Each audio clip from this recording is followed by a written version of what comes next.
Welcome, Dragon Ball fans, to Issue 3 of G-Fighters, Gamecast's definitive destination for all things Dragon Ball. My name is Sully, and today I'm joined by your other regular host, Mark. How are you today, Mark? I'm good. I've ran into a bit of trouble for our topic today, but it's better now after I bought the DVD.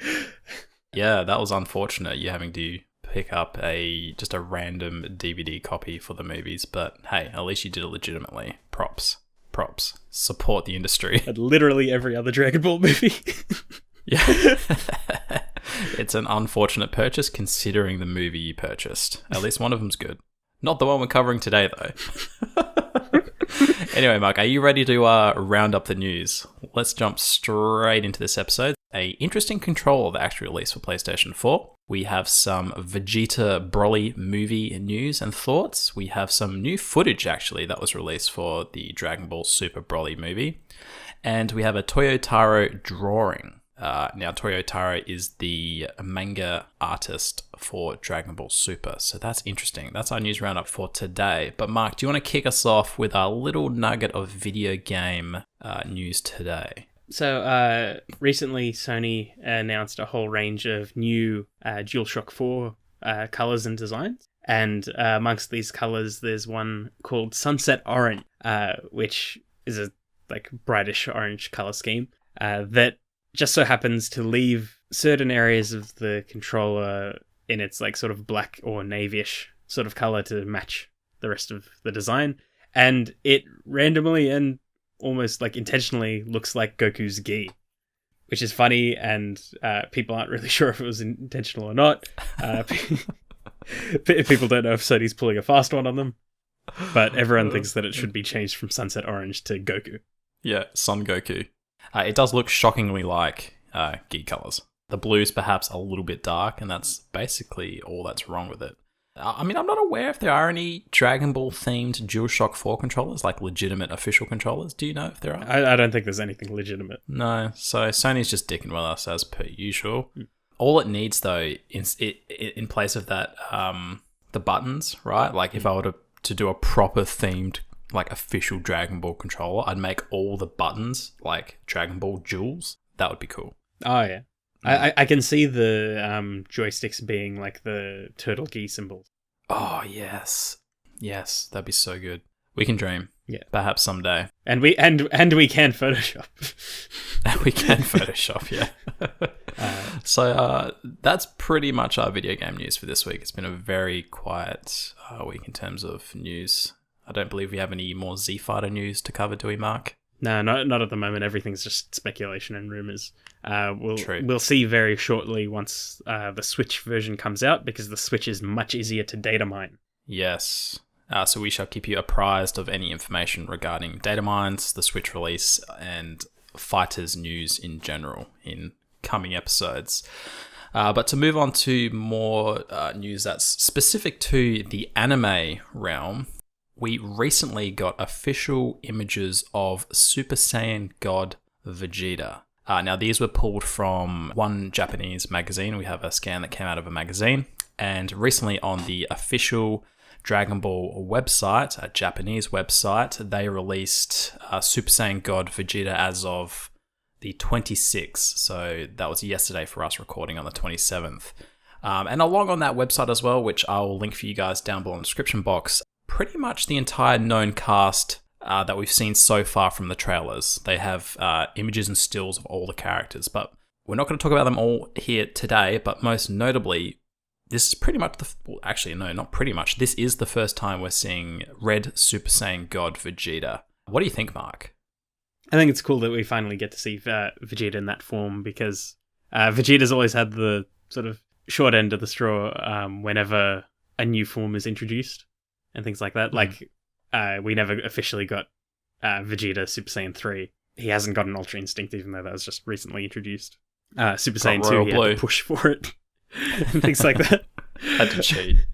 So it's good to have him sort of have that actual progression, because we were always sort of under the assumption that Super Saiyan Blue came from tapping into the power from the red, or is an actual evolution of the red. Yes. Which means that you had to assume that Vegeta hit the red form at some point or another. Yeah, no, apparently not. There's a couple of tidbits of information we can use to deduce from this. In the manga, he has actually become Super Saiyan Red in the Future Trunks arc. Obviously, in the series, he has not become red. He's just had blue and royal blue. However, I believe in the Broly movie, this is the first official time we've seen him red, and obviously it'll become pretty much canon from this point on. Because you know how the manga, they're both kind of considered canon, but they kind of contradict each other occasionally. And as we all know, the manga's behind the Super Series, so it's kind of good that the Super Series is on hiatus, so that manga can actually catch up. But the speculation is that you do not need to perform the 6 Saiyan ritual to achieve red. People are suggesting that he achieved it pretty much through other means, because he's already attained blue, right? So it's kind of like a step down in a sense, power level wise. So if he already has access to the God Key, you would think he would be able to step it down to access that lower form of God Key. You would suspect. Does that make sense, Mark? Yeah.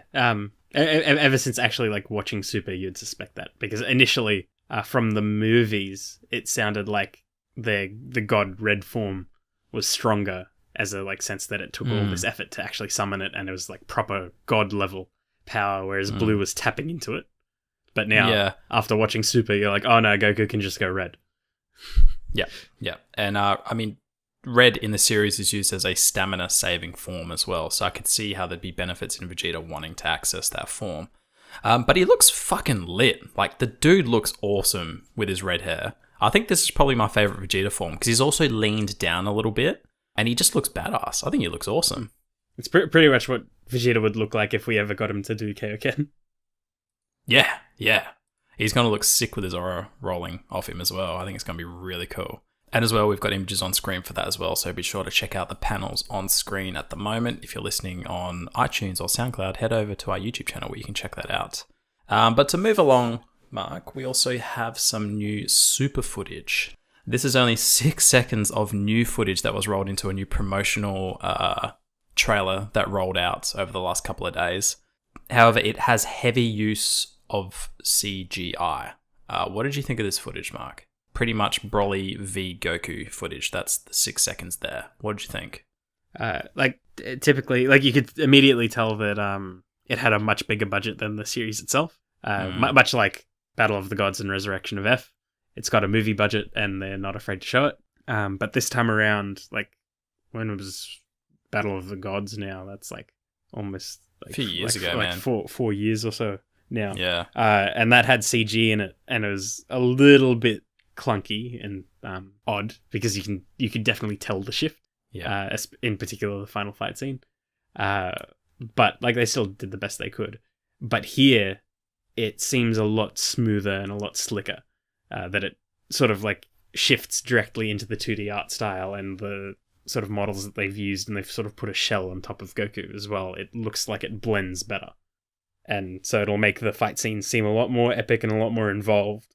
And we only got a small glimpse of it, but you could immediately tell it was CG, and you could immediately tell it worked better. You can see CG in the original Broly trailer that we got as well. Personally, I don't like it at all. Oh, really? Yeah, I find it very jarring still. I think it's a lot better than Battle of Gods. I don't know. It's hard to say, because we don't know how the rest of the traditional 2D animation is going to come together and how it's all going to flex and transition. But based on just the 6 seconds that I saw, I have concerns. Okay. It just doesn't, I don't know, it just doesn't work for me. It loses something and it adds something else that I don't like, which is that CG look. I know it sounds terrible. But... Yeah, no. I know where you're coming from, but I think a lot of it will depend on how frequently it's used in battle. Yeah, because Battle of the Gods used it, but it wasn't a lot, which was the saving grace of that animation. Even though it didn't look that good, it didn't last that long. Yeah. Here it does look better for me anyway. Especially since I've seen some truly terrible CG animation in my time. Yeah. I said it definitely looks better, and I think the key thing to remember here is that this is probably work in progress. A lot of people pointed out as well after this footage released that the background was actually a scene directly out of Battle of Gods. So the only thing that is true Broly footage is Broly and Goku actually fighting. Everything else is just reused like animation from the previous movies. So obviously this is very early stuff. So I'd imagine what I am criticizing now will be improved upon come the movie's release, which I hope so, because, I mean, again, I'm nitpicking. I just didn't enjoy the CG that was on show in that 6 seconds. I can see why they use CG. It gives you a lot more avenues in terms of what you can do that animation can't offer you, but it still takes me by surprise every single time I see the CG, and it draws me out. I don't think it looks as good. I think it's kind of jarring and it looks a little bit awkward. But anyway, see what happens come the movie's release to see if the CG scenes actually improve. Our final piece of news this week is a sketch that actually went out on a Twitter by Toyo Taro, who is involved with the creation of the Super manga. Now, the sketch that he released is of a character that never actually made the final cut for, I believe it was Z Mark. It was Z, wasn't it? Yeah, I think it was Z.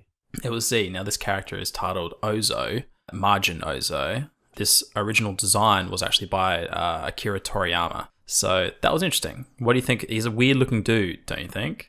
Like, he isn't coloured, and due to that thing, you can sort of speculate how he actually looks. But with the uncoloured version, he looks like Frieza's colour scheme with second form Frieza did the fusion dance with, like, the giant insect monster from Wrath of the Dragon or something. Like, he doesn't look like a Majin. That's the thing. He looks very far away from what a Majin is. He looks really weird. Again, I'll have this up on screen for you guys, but it's cool. I mean, it's cool to see old stuff being embraced by the current and existing animators for the manga and the Super series. Because as you know, last week we had Takahashi, who delivered his take on Super Saiyan 4. So I'm actually enjoying seeing these guys recreate some of this older stuff and just publishing it on Twitter. Like, I think it's really cool. Just a tiny little cool little nugget that we found this week. But that pretty much wraps up our news. It's been a pretty light week. We're kind of wrapping up after EVO 2018. We're on the cusp, I think, of some more super news coming up. So we're kind of between things at the moment. But as I said at the start of the episode, we'll keep you apprised of all things fighters that's coming up, including DLC and data mines and all that. So be sure to tune in next week for our next lot of news. But Mark, let's move on to our break and then shift into our discussion point for this episode of G Fighters.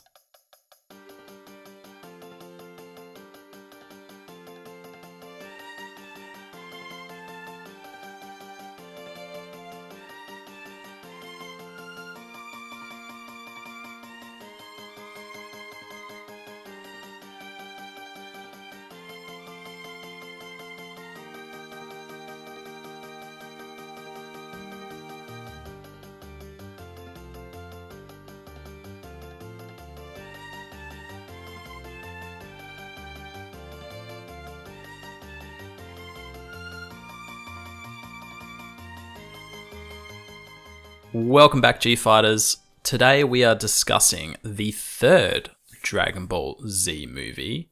Mark, hit me with it. What is it? Dragon Ball Z Movie 3, The Tree of Might, which has a much more confusing name in Japanese. Yeah, what was the name in Japanese? Hit me with it. Just a second. Battle to Save the World. Battle to Save the World, of Fate of the World. It's very, very epic sounding, but did not match this film in any way. The decisive battle for the entire Earth.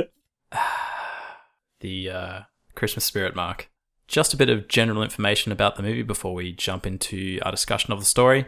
This movie first released in 1990. It has a runtime of 61 minutes. It has an IMDb score of 7.1 out of 10. It pulled in 7.25 billion Japanese yen at the box office, and it pulled in 8.4 million at the US box office. And our fun fact is that it released in 1997 for Western regions in its dubbed form. To sum up the story for you guys, there's not a lot here, trust me. Gohan and friends save a burning forest and its inhabitants with the help of the Dragon Balls. Unknown to them, the fire was caused by a space probe sent by the Saiyan Turles, who aims to harvest the Earth's nutrients for its power-boosting fruit. Also, it is Christmas. What do you think of this movie, Mark? What do you think of the plot?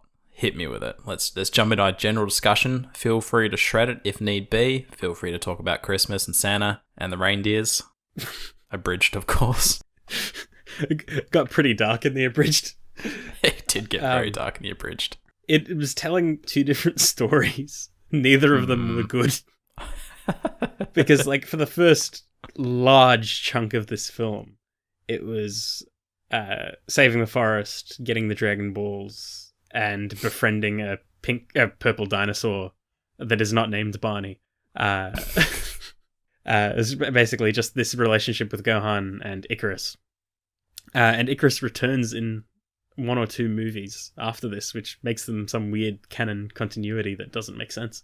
But they just spent an unnecessary amount of time building up stuff that didn't need to be built up just because the runtime of planting a tree and destroying the planet. And then the whole planting a tree thing, where did Turles come from? He's a Saiyan that escaped somehow and has his own posse. Sometimes, depending on the description and official things you find, he's a space pirate, he's a Saiyan warrior, he's a space pirate Saiyan warrior. He's Goku's brother, he's not Goku's brother. Dude, he's totally not Goku's brother, at least according to the dub. In the dub that I saw, they said he's cut from the same mold. And I was like, yeah, he's cut from the same mold. Yeah. So I don't know what that means. Yeah, but like if he looks exactly genetics. like Goku, he's cut from the same mother's genes or womb. Maybe. Yeah, okay. I'll give you that. Yeah, or Bardock slept around. Inconclusive. Bardock could have slept around. I could totally see that. Dirty dog. Yeah, I agree. This movie spent like 20 minutes building up to just the seed being planted. Like it felt like that. It took forever to get going. And then once it got started, it was just a fight and it was done and dusted. Yeah. Like it wasn't even really much of a climax.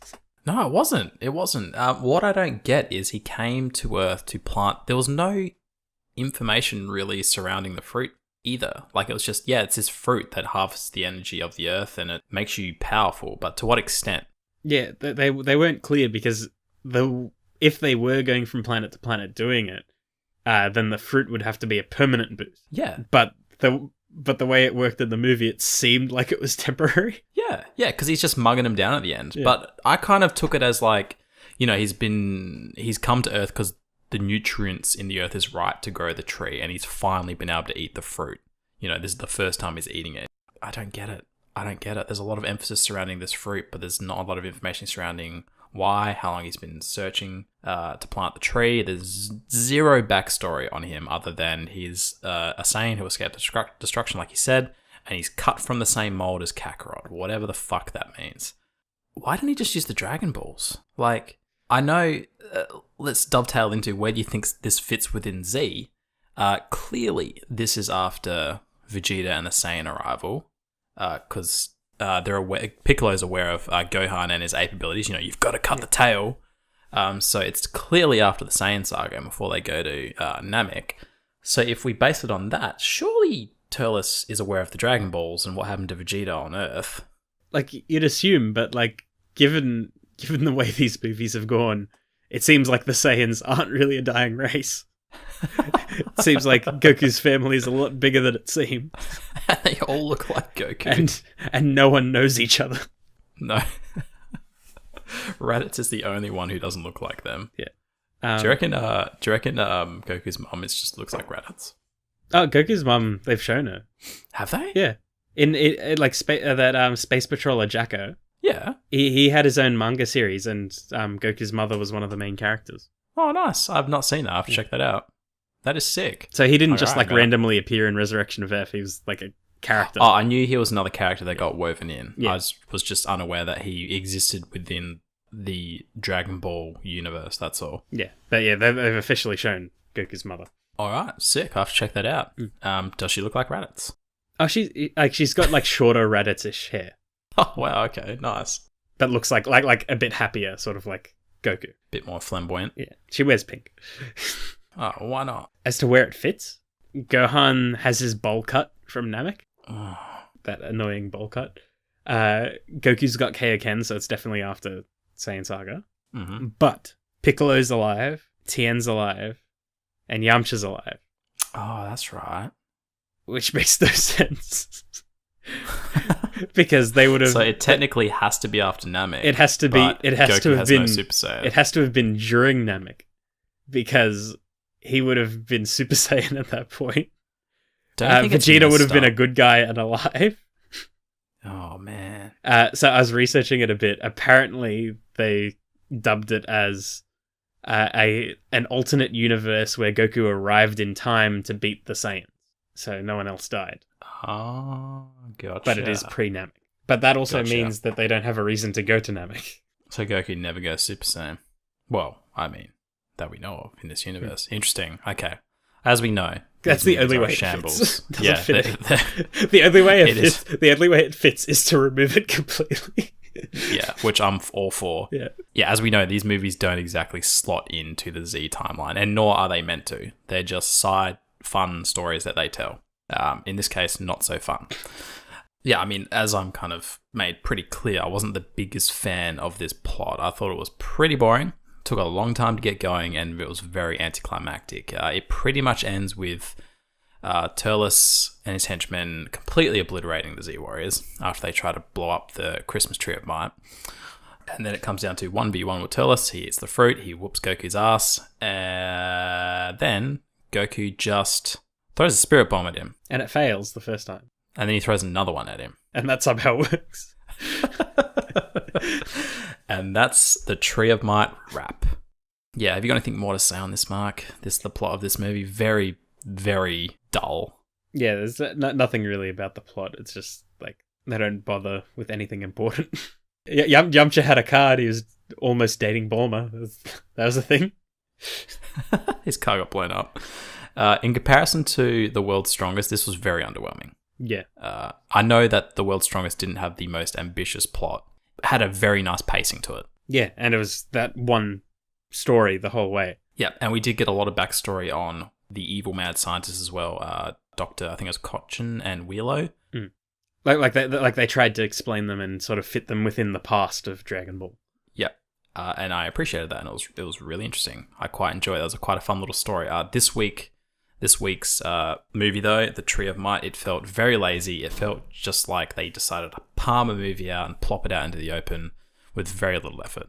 It's just boring. So boring. And again, previous movie, Goku spirit bombed something away, and we get the same thing again in this movie. Like, it just didn't feel creative. It didn't feel interesting. It felt dull and boring.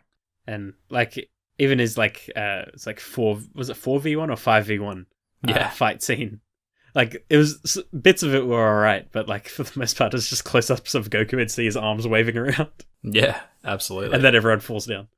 Let's dovetail that into our action sequences, though. What? Not many. No. What did you think, though, Mark? What So were your it's why it's takeaways? like I think that's the good transition into it.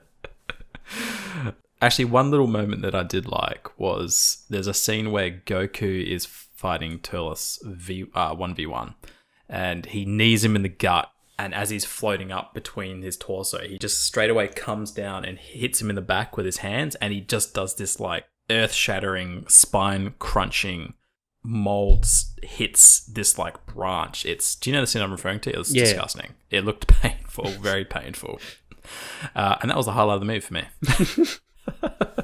It was actually interesting. I just remembered one of the rare moments where Goku is actually acting like a father, where he makes a little home for Icarus off the way and goes like, "Go on, you can play with Icarus here."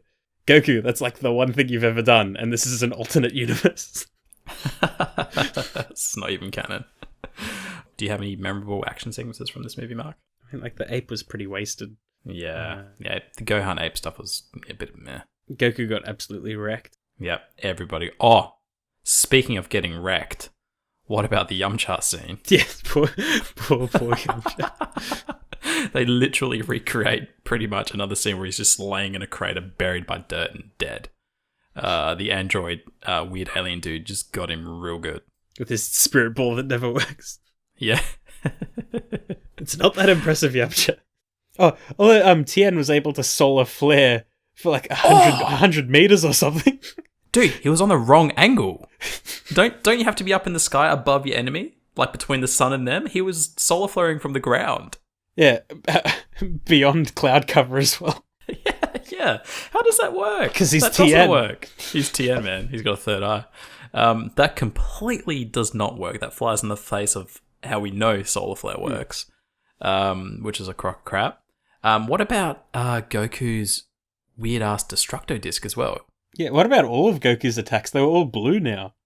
Instead of just general energy. He's like, oh yeah, I could just do Kamehamehas with my hands. Like, 2 separate hands. Yeah. Yep. Whatever. Anything flies. It's like, I don't even need to yell it anymore. I'm done with this movie, Mark. I'm just done. It's just... Turles looked cool, though. Turles did he looked like a jacked as all fuck Goku. He looked really cool. And I mean, again, for, I think, promotional purposes, I kind of feel like they just decided to say, hey, this is what Goku would have been like. It's evil Goku fighting good Goku. And he looks sick. Like, I could totally see him being used as a promotional tool. Yeah, but before it came out, you just see, like, oh, dark skin Goku. Pre-internet, just in magazines and stuff and trailers that you'd find on TV or whatever. Seeing an unexplained bad Goku, you'd be like, holy shit, I need to know what this is about. And then obviously you arrive and you're very disappointed. Yes. Disappointing movie, but let's talk about Abridged. Yeah. Let's talk about Tree of Might Abridged. So good. It's Christmas. Yeah, it's Christmas, which isn't the first time they use Christmas. Isn't the last time they use Christmas in the Abridged. Yeah. But it's Christmas, and they have eliminated all of the crappy filler. Yeah, it was actually Icarus doesn't even appear. Yeah, it's actually a better movie. Yeah. I'm not even joking. Like, please watch Abridged. Gohan's getting books for Christmas. Oh, what's Goku getting for Christmas? That was even better. Chi-Chi, what am I getting Christmas? The same thing you got last year, Goku. You mean that thing you do with your mouth? You mean I'm not getting mouth present? Yes, so good. Absolutely so good. Oh, man. And then you've got all the henchmen. Yeah, the henchmen. Each of them did something horrific to get on the naughty list. And you've got the mole Santa who was like killed a cancer kid. Killed kids. So bad. And molested them as well. Oh, so bad. Oh, and the other dude's like, I killed Rudolph. Yeah. No, he raped Rudolph. Oh, you raped Rudolph. Jesus. They said, like, who's worse? They said, like, the elves that built a murderous robot toy. Which is that last henchman. Yeah. Man, a bridge is so good. And Turles is the Grinch. Who's absorbing all of the joy from the planets. So he can absorb Christmas cheer. The plot is so much better in this film.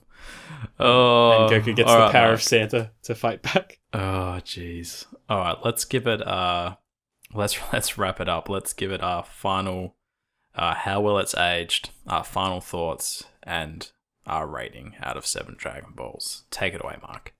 All things considered, like, World's Strongest did aged a lot better than this. But all things considered, it is still pretty clean. Character designs were good, even though some of them made no sense why they were together. Like, all of Turles' henchmen did not belong with each other. Like, sometimes you've got a bit of a theme with the characters.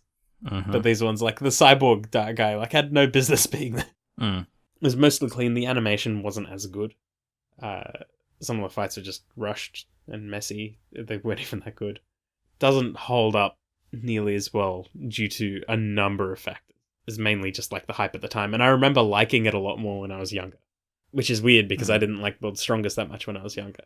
But now it's the complete opposite. I think I was actually the same. I don't know why though. I think it's because we thought Turles was cool when we were younger. And like, he is cool, but he's not like... I was like 100%, I thought he was Goku's brother before going in and rewatching it. But I was like, I don't know. It's a little bit inconclusive. Yeah. Yeah, I agree with that. Like some of the things say that he was like 30 when Planet Vegeta was destroyed. Yeah, so he's got to be like 50 or something now, or older. Is he Goku's grandfather? Bardock has a twin. Yeah. But yeah, as a final like score, it's not up to snuff. It was like alright, but like in terms of me enjoying it, it was probably around the same thing as Dead Zone, where like not much story. What's there wasn't that great. I can forget it pretty easily, so it'll probably sit around like probably 3 out of 7. Fair call. Yeah, I pretty much agree with your final assessment of it all. The whole movie was a big pile of meh for me. The fighting was uninteresting. There was no backstory for any of these characters. The plot was boring. Holds up fine in terms of animation and quality, but it doesn't hold a candle to last week's The World's Strongest movie, for me, in my opinion anyway.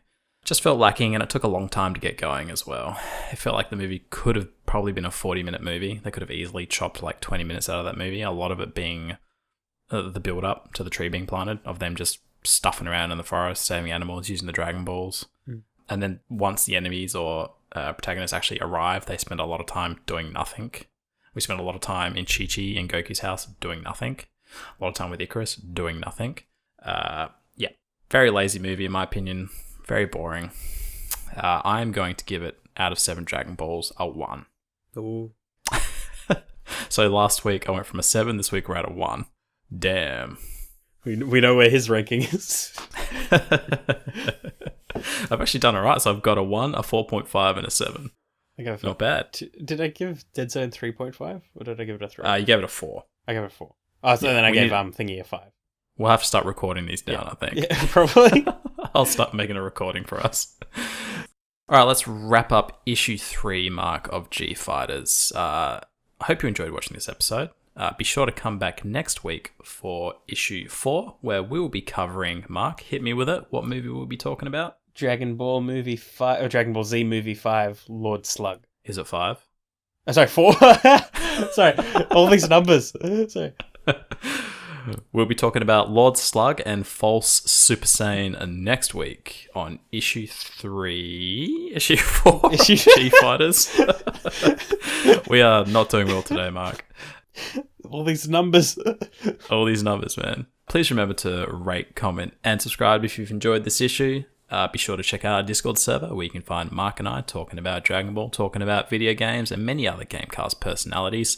Be sure to check out our YouTube channel if you're listening to us on streaming services such as SoundCloud and iTunes. You'll find much more content on our channel in the form of news and reviews, other bits and pieces as well. We have a Sim series that's going up at the moment, so be sure to check that out. Until next week, though, guys, have a good one.